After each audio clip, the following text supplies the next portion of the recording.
か雨です。清介君なんてね、雨男が発揮されてます。ゆうすけくんじゃないんですかはい、ということで今回の旅は九州縦断ということで、鹿児島から福岡までね縦断していきたいと思います。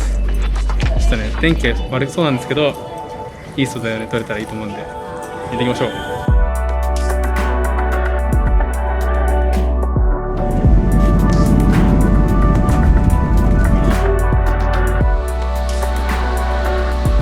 今からエアツイスト飛ばしていきたいと思います。今たまたまね奇跡的に雨が止んでるんで、飛ばしましょう。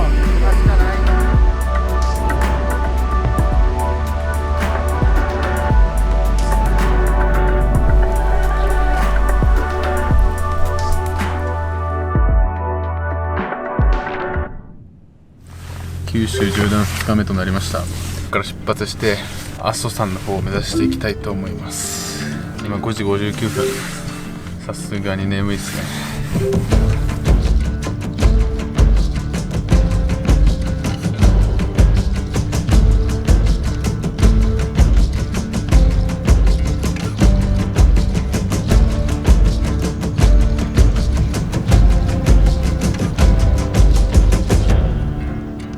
朝日を見に阿蘇の方に来てます。この4日間ですね、全部基本的には雨の予報だったんですよ。なんですけど、朝だけ高い位置、標高の高い位置に来てるんで、雲が抜けて綺麗な撮影ができてます。やっぱ九州最高っすね。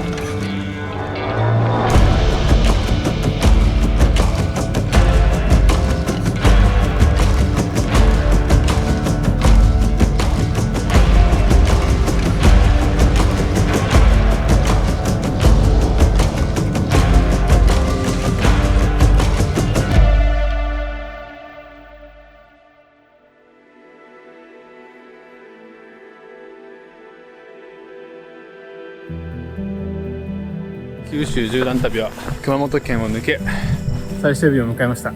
台風が直撃しております。最終日頑張っていきましょう。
おい、あれ買って何ヶ月やぞ。